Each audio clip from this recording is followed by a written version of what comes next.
Okay, the saw shop is a mess. I spent the last month or so doing things like fixing tractors and just working hard doing everything but saws. Bob got me out of the rut a little bit, and you know, we got a get together going and built that 55. Then went over to the Cutting Edge this last weekend. They put on this awesome get together every year. It's almost getting to be a mecca where the eastern half of the United States, who's who with saws, finds a way to get there. I was late, therefore I missed a lot of the good stuff. Did get a chance to meet some people I had seen online for the longest time but never met them face to face.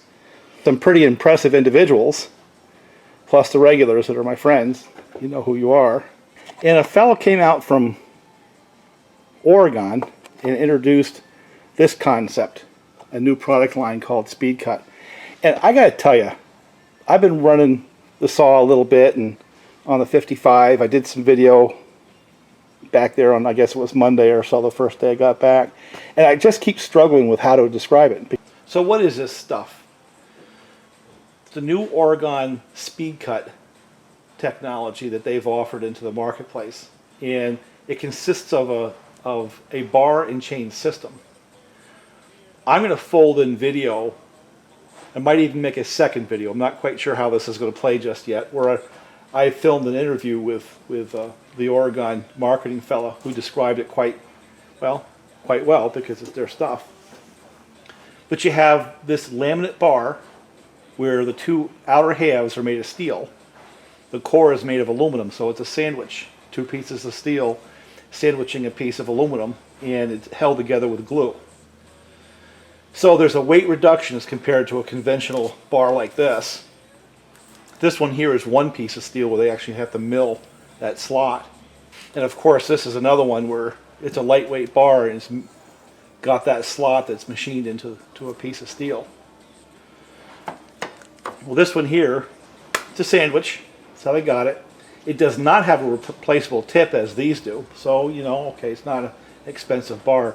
But it's supposed to be priced at a pretty reasonable level. So you're going to get that weight savings at a price point that used to be, you know, the lower cost laminate bars. At least that's what I've been told. In addition to the lighter bar, you have this chain. It's a narrow curved chain. They call it, again, SpeedCut. And because it's a narrower chain, a little bit smaller, that means there's less material in that chain. So both the bar and the chain are lighter than the standard bars and 325 chains that would be competing with it in the marketplace. And, well, I'll point out later in the video, this bar right here, this bar along with the chain is noticeably heavier than this one here. This is an 18 and this is a 16, but this is still lighter. So that's something that's tangible, the lightweight part of this deal. And to review, it's aluminum core, it's narrower, and the chains has less mass because it's also a narrow curved chain. Now, the chain also has another piece of the puzzle where the cutters have a more sophisticated shape. They've got a new manufacturing technology that allows them more control over the shape of these cutters. And the material of the cutter they use to make these, to grind that shape in there, has been changed so that they have a longer life, therefore more consistent over the manufacturing life of these machines where they make these chains. What's that mean to you is from chain to chain to chain, there's more consistency. Not that they didn't have that pretty well worked out before, but apparently this new technology gives them both more control but also a more consistent product as well. So, but the chain has another feature where not only does it have a more sophisticated cutter, but there's grooves on these guys right here that go down to the groove to pick the oil up and pull it into the links. So it oils better, keeps itself lubricated better, cuts more efficiently, basically improves at many levels over a conventional 325 chain. Net, per length of chain, it takes less power to pull this than either a conventional 325 or 3/8 chain. The two things that happen with this more efficient chain design and the subsequent less power required to pull it through wood, is either you can have a longer bar on the same size power head, or you can have another tooth or two on the sprocket to get more chain speed. So with the same power head as compared to a conventional chain, you can either pull a longer bar or have higher chain speed depending on what your preference is. That's pretty significant right there. I mean, this could be one of the cheapest hop-ups that you could do to a saw. Our conventional stuff we do, muffler mods and things like that, but along with this bar and chain combo and possibly a sprocket with another tooth, and you can, you know, create them cookies a little bit quicker without a whole lot of technology required, not a lot of skills. It's a bolt-on performance increase. That's the premise. We're going to find out in the video if that's in fact true. But for me, if it cuts as good as a really nice 325 chain, I'm happy. If it cuts faster, I'm really happy. But what's most important to me is if I understand the pricing, I'm going to get this level of weight reduction for this kind of price point. And that is huge to me. Weight is everything to me anymore. More than the power, more than anything else. Having it cut faster and all that, that's great. But being able to hang on to that saw and work in the woods for an extra hour is going to make more of a difference to me than whether it's 2 seconds faster on a cookie cut, to be honest with you. Another observation is because it doesn't have the cutouts as these bars do, the Sujis and the Zamaras, the stiffness in this way is greater on these. So you're going to get the same kind of weight reduction, but you're not going to get the loss and stiffness of the bar. That may mean something to some people, because I've flexed my Zamaras to the point where they throw a chain. And so having it be a little stiffer, I'm afraid what's going to happen is if it pans out the way I think it is, what do you buy these for? These are the guys who are going to really take the hit more than anything else. And if it's the same kind of money as these, why would anyone buy one? You know what I'm saying? Now, there's some huge ifs here. We have no idea how these are going to last. And in particular, we don't know how they're going to react to huge temperature changes. Because you've got the bimetallic, the aluminum and the steel, held together with glue. Is there going to be enough shear where that fails? I don't know. These are the kind of things we're going to find out. You know, I can't predict the future. And being a skeptic, and the focus of my channel is just to share the experience, we're going to find out, and if it's good, you're going to see it, and if it fails, you're going to see that too. So that's the definition of what this stuff is. I'm going to start out with a kit saw with a Zamara bar. You know, it's labeled total, but it's a Zamara.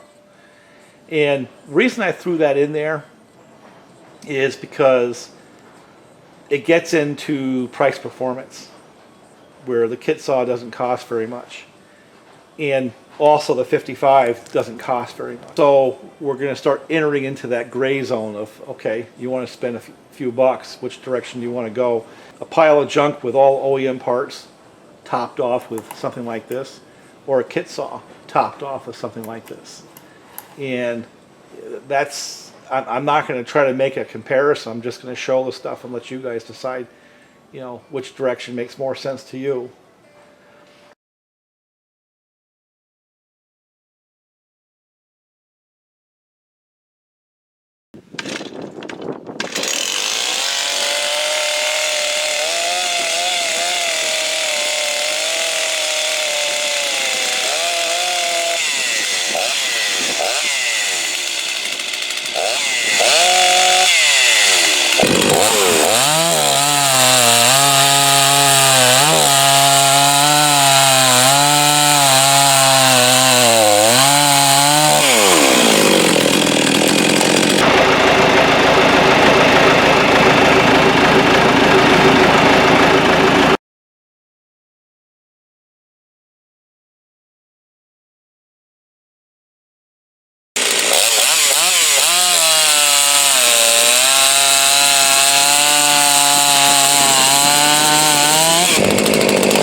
you with that. Much better. This is that 036 or MS 360 clone, and built out of Pharmatech parts or Huztl parts. It wasn't my favorite build because the linkage in here, for whatever reason, it's very hard to go from choked and high idle to off high idle and running. You have to sort of monkey with it. And once I kind of figured out how to do that, I mean, it's not a bad running saw. And I think you'll see from the times it's actually not bad. It's a 60cc saw. This has not been broken in. It has virtually no modifications. It's exactly as I had built it on the video a couple months back. And I had built this because I wanted a companion saw for my MS 660s, you know, the same basic color, the same basic origins. And it hasn't bit me where I want to go run it. You know what I'm saying? And today, part of what I wanted to do was to see if I can't figure out why and put some time into it to make it more interesting for me to run. And I think I've done that. I think it runs better now just by leading it out some, putting a little bit of tune time into it. So you'll probably see more of this saw now. But you know, part of what happens on saws like this is I spend a lot of time on those MS 660s. And while they may not be a race saw, you can't make a 90cc saw bad, really, power-wise. They just make power. It's no replacement for displacement. So then we did the 390s, and even though they were basically stock, they're still a 90cc saw. And the 385 has got extremely good numbers for port timing stock. They're a good running saw. So now you go back to something like this, which is not quite an OEM, old generation 60cc saw. And no, you don't get all excited about running it, you really don't. But the fact of the matter is, it's a saw like this that's probably going to get most of my time when I'm out there doing fence and trimming up blowdowns and stuff like this. As the summer progresses, I got to lose some weight, so we have to do a little bit more work like that to accomplish that. My goal for today was to tune it a little bit because I have been picking other saws over this saw, and I wanted to see if I can't get the tune to where this is more interesting. It's not a heavy saw, it's a decent weight. It has okay power, it starts pretty easily. It has not broken in, so there's more power to be gained. I've done no modifications to it. And I wanted to run it pretty much the way it is and sort of develop it as it came out of the box. That was my goal. You know, if there's interest, as people like doing these, I may put the time into developing these as I did the 660s, which turned out to be quite interesting. That Farmer Jones 660 it's a match of any 90cc saw out there. I mean, it's not a race saw, it's not going to be the built saw, but in terms of how easy it is to start, the kind of power it makes, and how interesting it is to run, I'll pick it right with any of the 90cc saws I own. I own quite a few, John Sureds and Huskies and those. The Farmer Jones is actually the one I picked first because it's got a lot of meat in it, it's a lot of fun, and it just is a honking saw. It really runs well.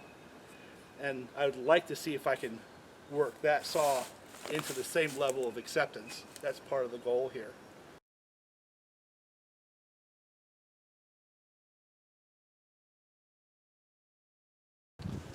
All right, now we're moving on to the 55 in Oregon, that whole subject, which I spent an awful lot of time trying to figure out how to articulate. I'm not sure I got it where I wanted, but the bottom line is it takes less power. Well, Oregon claims it takes less power to run a chain with the new SpeedCut technology than it would of the same size chain in either a standard 3/8, be it chisel or semi-chisel, or 3/8 for sure. So this is the 55 that Bob and I built. And what it has, it's a 16-inch Forester bar, that's 325 chain, full chisel.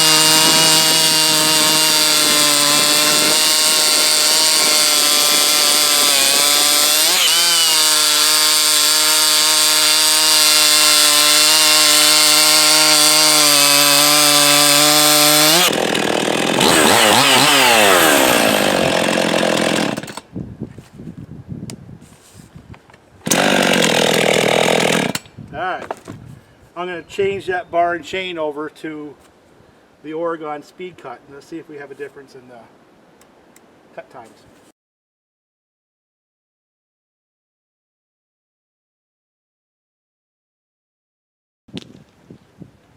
Okay, so I got the Oregon SpeedCut 18-inch bar on the same saw that I had this Forester solid bar. Well, it's got a sprocket tip, but it's a non-laminate. It's a single piece of steel, along with the Oregon full chisel chain. The very first thing I can tell you is this is a lot heavier, not just a little. It's quite a bit. It's very noticeable when you hold this 16-inch bar and chain with that 18-inch bar and chain. The Oregon is quite a bit lighter, so that's a benefit right there before we even start cutting.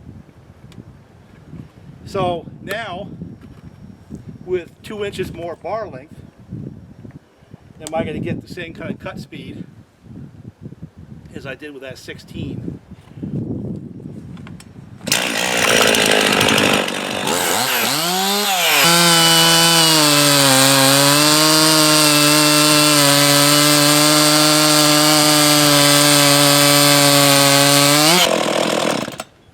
Well, I'll let the clock make that determination. It felt like it did.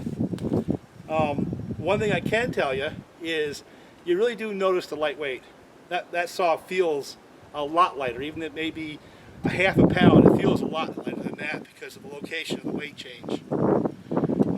Power head obviously didn't change much, but having that weight out, you know, that impacts the feel more than the actual weight itself. And with that lighter bar and chain, the saw does feel lighter. Just in that little bit right there, I can feel that. And it cuts smoother, but you know, I'll let the times tell you whether or not it cut faster.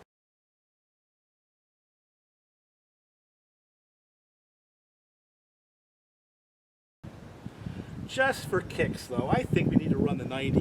Don't you think we need to run the old junk pile saw? Let me see if I can get that fired up. One of the things that's happened is the chips have blown all over my bucket.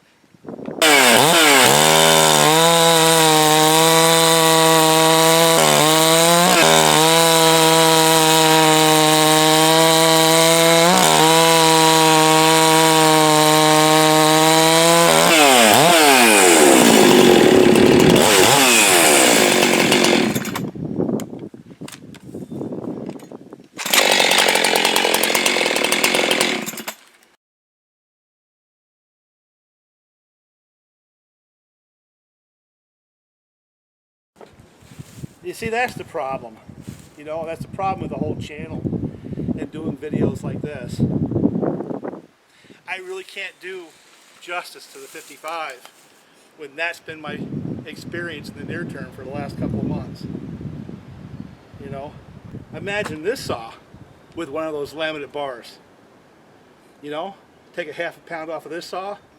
Guess what? This becomes even more likely to be used in my daily operations. I guess I need to come up with a summary on the SpeedCut subject, because that was what this video is supposed to be about. I have some questions. My question, for example, is being a laminate and glued, what's going to happen in like -5 degrees when that bar has to go through, say, a 100-degree summer and then -5 in the winter? Is it going to be able to survive those temperature changes, being the two different kinds of materials, aluminum and steel? The only thing bonding them is a glue. Is there enough flex in that to handle the expansion and contraction? So I'm going to have questions like that. Apparently they've already tested that. It's a non-issue, but I'm going to test it. I want to know. That's the kind of thing that'll enter my thought process. Even this 18-inch bar chain is noticeably lighter than the 16-inch solid bar. Well, solid with a sprocket tip. I'm not trying to be a salesperson here for Oregon. That's not my purpose. I'm just trying to share life, and share my experience, and share my thoughts as I see them. Good or bad, no bias, none. Weight alone makes it interesting to me. The less energy required to pull, a comparable bar chain combo as compared to conventional. That's also very important. What that means, especially in the world and online, where everything's about how fast you make a cut. I can potentially go up a tooth in the sprocket and get more chain speed. You know what I'm saying? Can't tell you what it's going to be like after I have to start making some sharpening. Where I sharpen it a few times with a standard file. Do I lose that speed? Probably lose some. Not enough to matter, because at least it'll be back to what I'm used to seeing. It may not be as fast as it was when it came out of the box. And the oiling technology, what they've done to get the oil to come up out of the groove into the links, that's interesting as well. But there's three things here: the oiling, the lightweight, and energy per tooth, where it takes less energy per tooth as compared to other chains. All are improvements.